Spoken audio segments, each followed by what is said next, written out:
तो हमारा टॉपिक जो आज का है वो क्या है? Translation, Hindi to English translation है।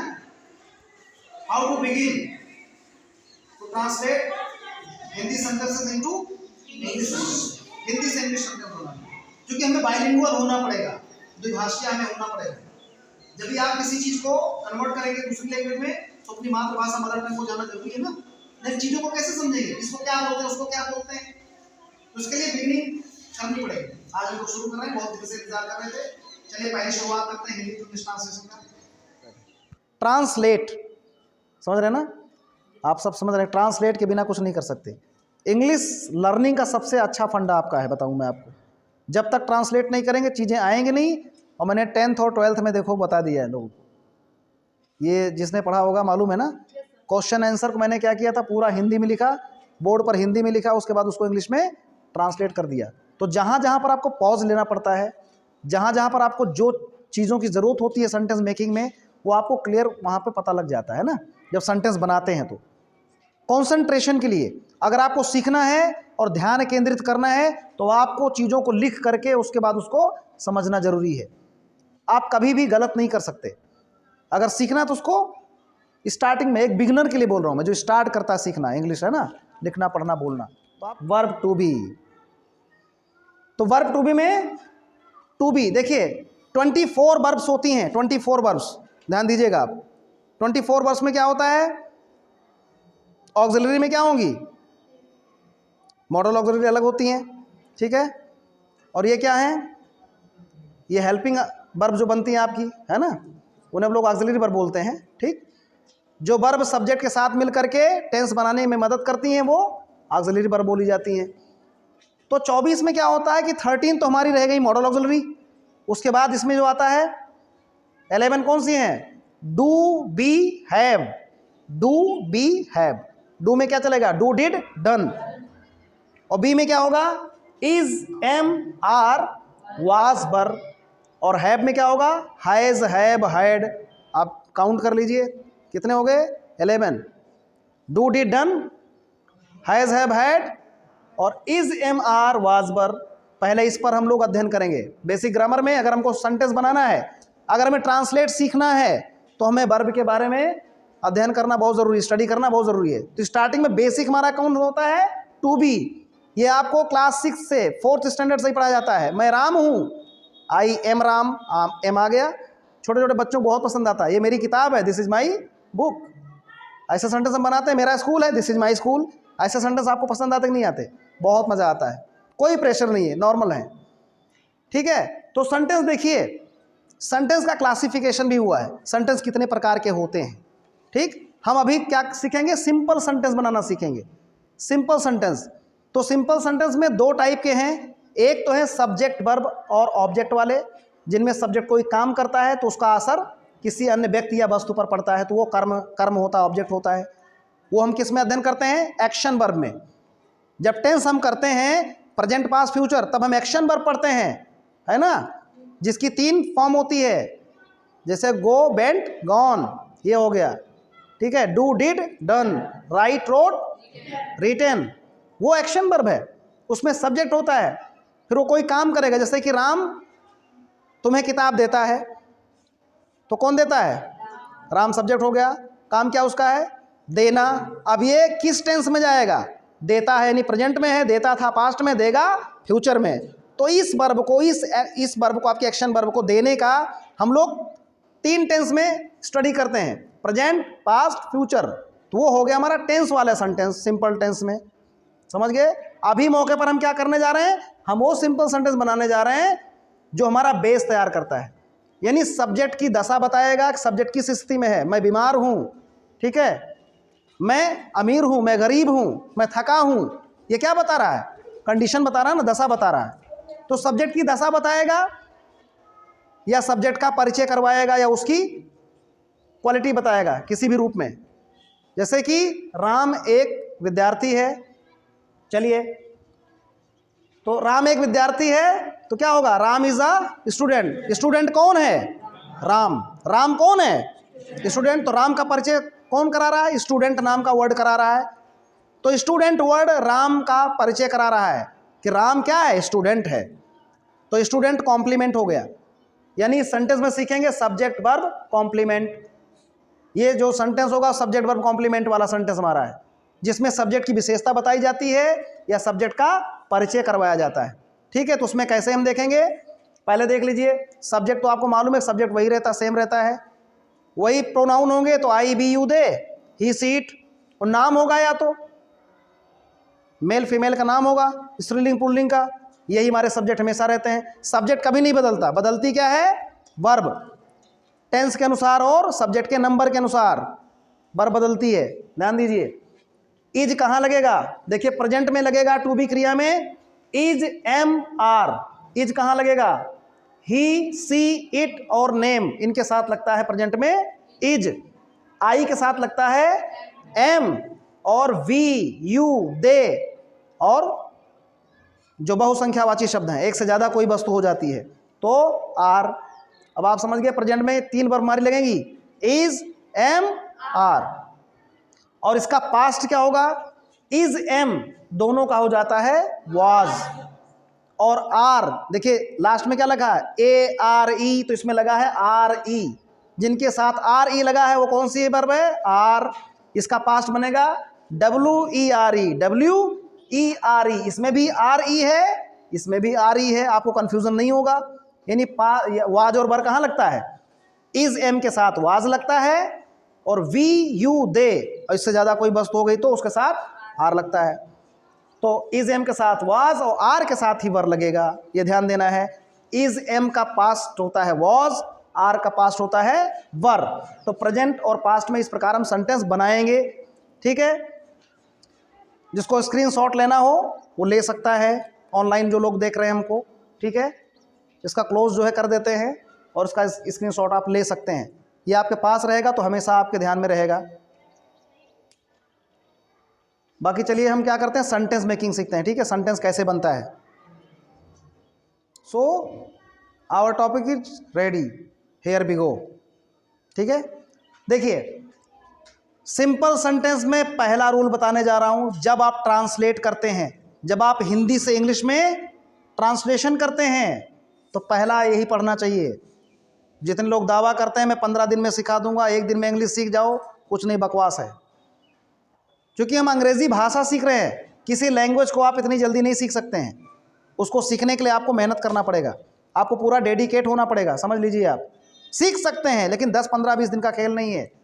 जिस प्रकार से किसी चीज़ को सीखने के लिए आपको डिप्लोमा लेना पड़ता है, सर्टिफिकेट कोर्स और डिप्लोमा कोर्स समझते हो ना।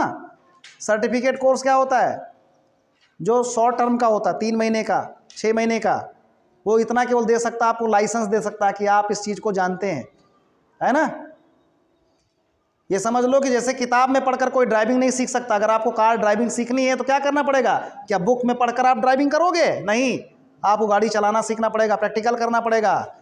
अगर आपको तैरना है तो पानी में कूदना पड़ेगा, जब तक डरोगे तब तक आप कूद नहीं सकते हो, सीख नहीं पाओगे। इंग्लिश सीखने के लिए लोग क्या करते हैं, डायरेक्ट जंप करना चाहते हैं, मुझे क्यों नहीं आती। आपको बेसिक ग्रामर आता नहीं, बेसिक इंग्लिश आती नहीं, तो कहाँ से आएगी। अब जिनका बर्थ हुआ है अंग्रेज़ों के शहर में, अंग्रेज़ों के देश में, उनकी बात अलग है, उनका बचपन की बात उनकी अलग है ना। वो लोग बचपन से बोलते हैं, वहाँ मातृभाषा उनकी मदर टंग इंग्लिश है। लेकिन अगर इंडिया में कोई सिखाना चाहे तो बहुत मुश्किल है। आज भी 2 करोड़ लोग केवल अंग्रेजी बोलते हैं, 2 करोड़ के अलावा अंग्रेजी बोलना अभी किसी को आता नहीं है ठीक से। ये ध्यान रखिए आप, बहुत स्कोप है इसमें, तो हम आपको बता रहे हैं। ठीक है, आप 10-5 दिन में, 1 महीने में, 2 महीने में नहीं सीख सकते हैं। सीखने का एक प्रोसीजर होता है, learning is a slow process कहा गया है। सीखना एक धीमी प्रक्रिया है, अचानक से कुछ नहीं हो सकता। और ग्रामर क्या होता है, किसी भी लैंग्वेज की माँ होती है, मदर होती है। विदाउट ग्रामर के आप कोई भी लैंग्वेज नहीं सीख सकते हैं। इंग्लिश में होता है कि हम टेंस सीख लेते हैं, टेंस हमको आ जाता है, जिसके अंतर्गत एक्शन वर्ब कर लेंगे। कोई भी काम हम करेंगे तो 3 ही टेंस में कर सकते हैं, प्रेजेंट, पास्ट और फ्यूचर में। उसके बाद क्या होगा, आपको वो सेंटेंस बनाने के लिए जो आप काम करेंगे तमाम एलिमेंट्स की ज़रूरत होगी, बहुत सारे पार्ट्स आप स्पीच में जितने भी हैं, है ना, noun, pronoun, adjective, adverb, preposition, conjunction, interjection, ये सब लगता है, और भी तमाम 54, मेरे मुताबिक 54 और भी हो सकते हैं, 100 हो सकता है, लेकिन 54 इंपॉर्टेंट चैप्टर हैं जो मैं पढ़ाऊंगा। आज मैं पहला कोशिश कर रहा हूं, मेरा पहला डे आज है। लगातार देखते रहिए, लगातार पढ़ते रहिए, 100% आपको आ जाएगा। 54 लेसन्स हैं, 54 चैप्टर जो मैं पढ़ाऊंगा, आपको बेसिक सिखा दूंगा, मेरा चैलेंज है इस बात का, ठीक है, पक्का सिखा दूंगा। पहला देखिए, ये है आपका सब्जेक्ट वर्ब कॉम्प्लीमेंट, जिसमें हम सब्जेक्ट, अब सब्जेक्ट के बारे में क्या होता है, सब्जेक्ट कितने प्रकार का होता है, जिस चीज़ के बारे में हम कुछ कहते हैं या जो कार्य को करने वाला है, जो वर्क करता है, वही सब्जेक्ट होता है। सब्जेक्ट की भी कैटेगरी है, मैंने पढ़ाया है आपको, ठीक है, सब लोगों को, लेकिन मैं लिख करके समझा दूंगा। आज हम एक पहला आपके कॉन्फिडेंस के लिए, ठीक है, ताकि आपका हौसला बढ़ जाए, एक सेंटेंस बनाकर दिखा रहे हैं। फिर इसके एलिमेंट्स हम आपको पढ़ाएंगे, सब्जेक्ट कितना होता है, वर्ब कितनी होती हैं। इसके बाद कॉम्प्लीमेंट में भी देखिए हमने लिखा है सब्जेक्टिव कॉम्प्लीमेंट क्या है और ऑब्जेक्टिव कॉम्प्लीमेंट क्या होता है। तो पहले तो हम जाने कि सब्जेक्ट वर्ब कॉम्प्लीमेंट है क्या। जब सब्जेक्ट की विशेषता बताई जाए, उसकी क्वालिटी बताई जाए, ठीक है, चाहे उसकी इन्फीरियर क्वालिटी हो चाहे सुपीरियर क्वालिटी हो, चाहे घटिया हो चाहे अच्छा हो, उसकी क्वालिटी होना चाहिए केवल, अच्छे बुरे से कोई मतलब नहीं होता है। तो सब्जेक्ट की विशेषता के बताई जाए तो जो विशेषता बताने वाला शब्द होता है, वर्ड होता है, वो क्या होता है, कॉम्प्लीमेंट कहलाता है। बिल्कुल, very good.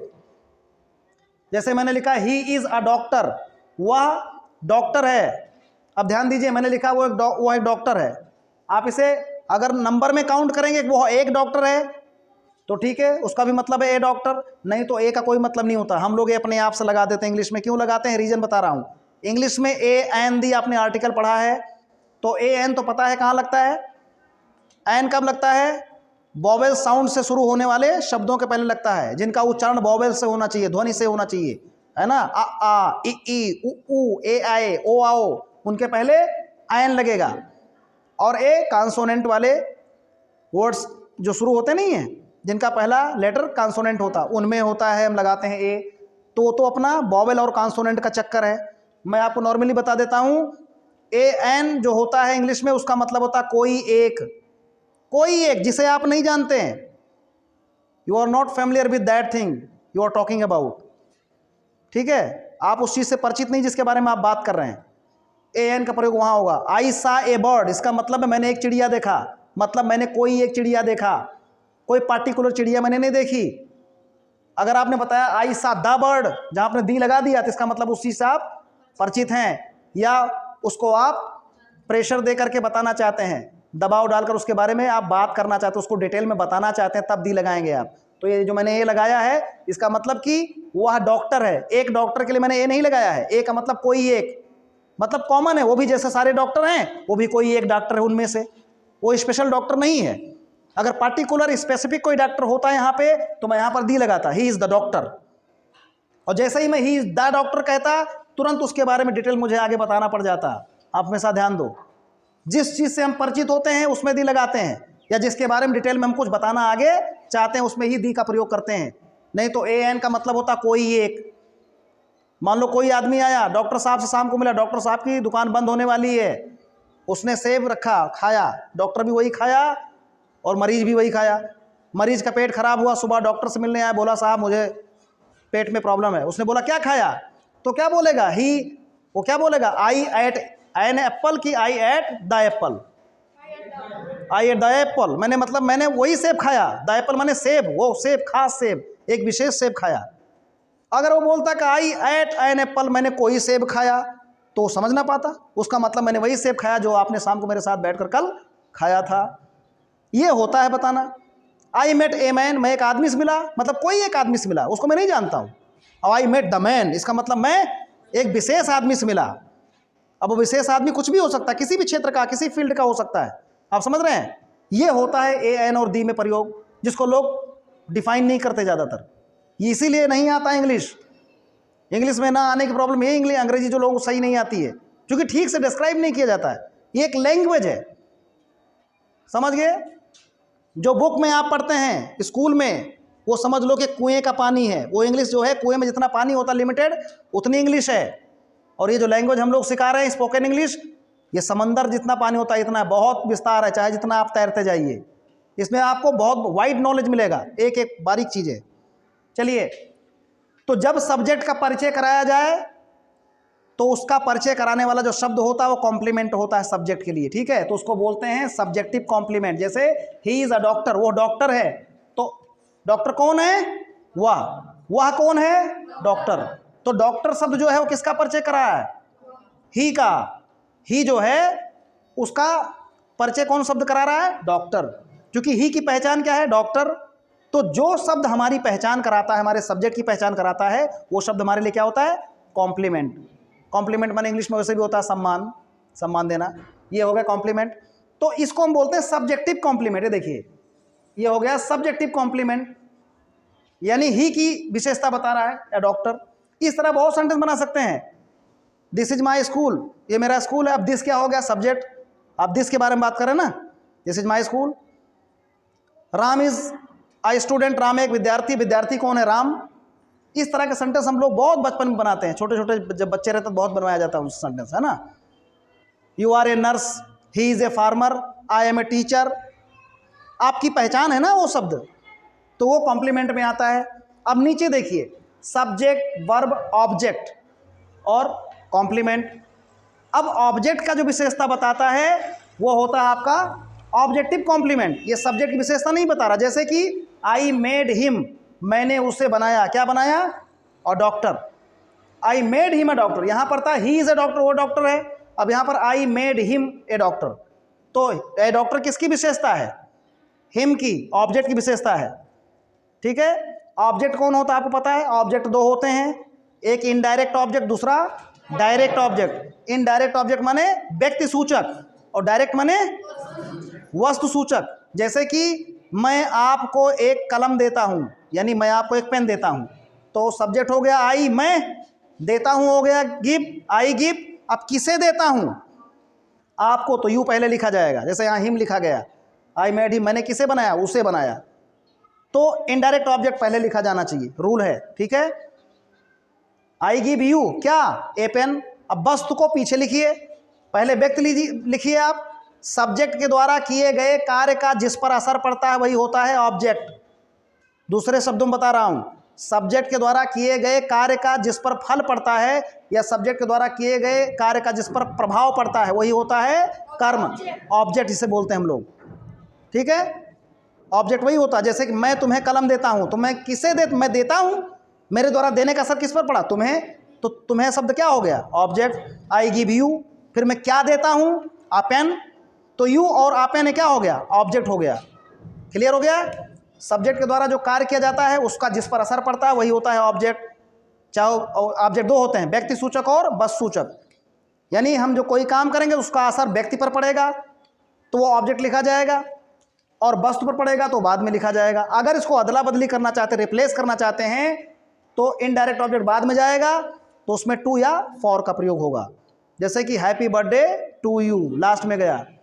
I gave this pen to you, last में गया तो यू। अगर पहले लिखते हैं तो I gave you this pen होता है, लास्ट में लिखेंगे तो I gave this pen to you लगेगा। अब यू टू कब लगता है? जब किसी चीज़ को हम लोग सीधे हैंड कर दें।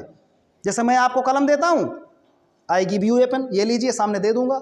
अगर कोई चीज़ अरेंज करके लाना है, आपके लिए अरेंज करना पड़ेगा, मैं तुरंत नहीं दे सकता हूं, तो उसमें हम लोग फॉर का यूज़ करते हैं। जैसे कि I bought a car for you, मैंने आपके लिए कार खरीदी। I bought a car to you नहीं होगा, I bought a car for you. तो ये रहा टू और फॉर का यूज, जो कि हमारे ऑब्जेक्ट में लगता है। इनडायरेक्ट ऑब्जेक्ट बाद में जाएगा तो टू या फॉर का प्रयोग होगा। अगर इनडायरेक्ट ऑब्जेक्ट अपने स्थान पर पहले है तो कोई टू या फॉर का प्रयोग नहीं होगा। यानी जब आप इसको लिखेंगे या बोलेंगे तो वहाँ पर टू नहीं लगा सकते कि मैं आपको देता हूँ, तो आई गिव टू यू कर दें, आई गिव यू सीधा, कोई ज़रूरत नहीं है। एकदम लास्ट में इतने अगर है कि मैं आपको एक कलम देता हूँ तो I give a pen to you, last में कर सकते हैं, पहले ज़रूरत नहीं है। I give you a pen, बस आई गिव टू यू नहीं करने की ज़रूरत है। चलो खैर, मैं ये बता रहा था कि सब्जेक्ट, वर्ब, ऑब्जेक्ट, और ऑब्जेक्ट की विशेषता बताए तो वो कॉम्प्लीमेंट क्या होता है? ऑब्जेक्टिव कॉम्प्लीमेंट उसे बोलते हैं। क्या बोलते हैं? Objective complement. यानी आप कुछ करें, ठीक है, आप कुछ करें और उसका असर फिर तीसरे पड़े। जैसे कि आई मेड, मैंने बनाया, किसे बनाया? उसे क्या बनाया? ये डॉक्टर। तो ये उसे बनाया तो ये उसका कॉम्प्लीमेंट, क्योंकि ये डॉक्टर किसकी विशेषता बता रहा है आप? हिम की। अगला सेंटेंस देखिए, द टीचर अपॉइंटेड, टीचर ने नियुक्त किया। द टीचर अपॉइंटेड मी, मुझे क्या नियुक्त किया? द मॉनिटर, तो the teacher appointed me the monitor. तब टीचर की विशेषता नहीं है ना, टीचर की विशेषता हो तो टीचर तो एक सीधा सब्जेक्ट वर्ब, उसके बाद डायरेक्ट आ जाता है कॉम्प्लीमेंट।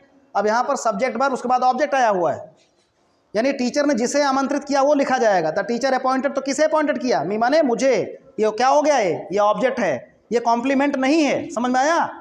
सब्जेक्ट वर्ब के बाद क्या आया है, ऑब्जेक्ट आया हुआ है। ऊपर भी आई मेड हिम, ये हमारा ऑब्जेक्ट है, क्योंकि मैंने जिसे बनाया वो यहाँ लिखा जाएगा। The teacher appointed me, teacher ने मुझे आमंत्रित किया, किसे किया, मुझे, ये यहाँ पर आपका ऑब्जेक्ट है, ये कॉम्प्लीमेंट नहीं है। अब इस ऑब्जेक्ट कॉम्प्लीमेंट आगे लिखा गया है, the teacher appointed me the monitor, monitor नियुक्त किया। ठीक है, अब इसी में फ्रेज भी हो जाता है, मॉनिटर नियुक्त किया तो किसका, ऑफ द क्लास, जहां आपने ऑफ द क्लास लगाया, the monitor of the class, the captain of the team, तो वो हो गया आपका फ्रेज, वो फ्रेज हो गया। उसको हम बाद में पढ़ाएंगे, पहले ध्यान रखते हैं कि हमारा पहला सब्जेक्ट जो, ये हमारा पहला जो टारगेट था वो क्या था, सब्जेक्ट वर्ब कॉम्प्लीमेंट पढ़ाना आपको। ठीक है, ये बहुत बड़ा नहीं हुआ है, बहुत बोरियत वाला नहीं है, आपको समझेंगे तो समझ में आ जाएगा। ठीक है, और ज़रूरी भी है, अगर हम इतना डिटेल में नहीं समझाएंगे तो मुश्किल है, बहुत दिक्कत हो जाएगी। ठीक है, तो कुछ सेंटेंसेस हम आपसे पूछ लेते हैं, बना देते हैं, सब्जेक्ट वर्ब कॉम्प्लीमेंट वाला। ठीक है, इस टाइप बना लेते हैं, इसके बाद आपसे बात करते हैं। ठीक है, चलिए तो हम सेंटेंसेस लेते हैं, 4 सेंटेंस हमारे हैं, ये सब्जेक्ट वर्ब कॉम्प्लीमेंट वाले, यानी सब्जेक्टिव कॉम्प्लीमेंट का स्टडी हम करने जा रहे हैं। ये सेंटेंस जितने भी आप देखेंगे इनको बोलते हैं सब्जेक्ट और उसका कॉम्प्लीमेंट, यानी सब्जेक्टिव कॉम्प्लीमेंट, सब्जेक्ट होगा और उसकी विशेषता बताने वाला वो शब्द होगा। ठीक है, सब्जेक्टिव कॉम्प्लीमेंट हो जाएगा। इसके बाद हम लोग ऑब्जेक्टिव कॉम्प्लीमेंट समझेंगे। ठीक है, तो आज हम सब्जेक्टिव कॉम्प्लीमेंट समझ लेते हैं। सुधा एक नर्तकी है, तो सुधा,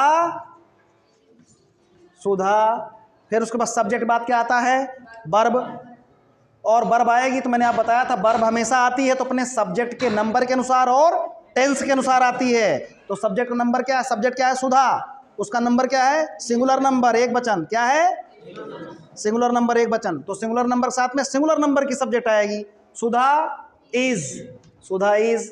अब उसका कॉम्प्लीमेंट क्या है, एक नर्तकी, तो आ डांसर, क्या होगा, अ डांसर। हाँ, डांसर, डांसर भी बोलते हैं, डांस करना, डांस करना, एक्सेंट जो होता है वो अलग अलग होता है।